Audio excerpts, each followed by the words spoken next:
New at 5, fields of wilted crops. It's becoming an all too common sight here in Colorado, and as the drought continues to scorch farmland, 7 News reporter Lance Hernandez looks at how a controversial technology could be getting a push from it.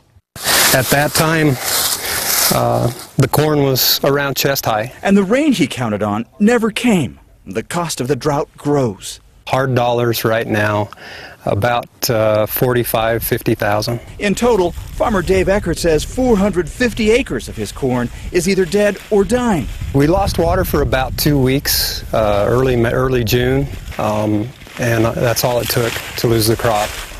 It was quick. It didn't take long. But if not for genetically modified corn, it could have been a much worse harvest. Whether drought continues for 10 more years, you're probably going to see a lot more sympathy for genetic engineering than if we had all kinds of rain and all kinds of water. And that's the concern for farmers, the uncertainty of how long this drought will last. Obviously, it's going to be important to be able to have those varieties in the future. If this, nobody knows if this is a 1-year, 2-year, 5-year, 10-year drought. We found a new type of drought-resistant corn was introduced this year.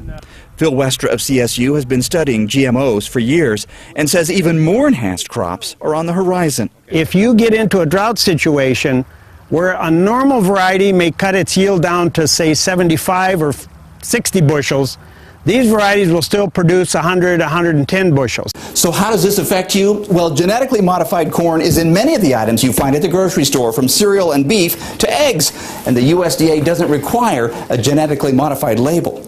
But GMOs are not without their detractors. We had one public hearing that went from 6 p.m. till 4:30 the next morning. Boulder County was the stage for a fight between farmers and proponents for organic and all-natural farming.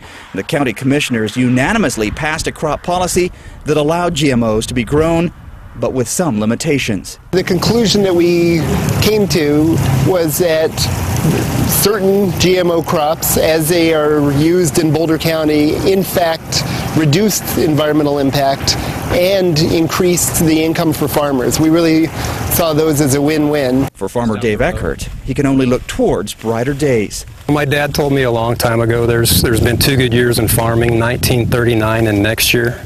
Lance Hernandez, 7 News. And it is estimated that 75 to 80% of all the corn grown in Colorado is genetically modified.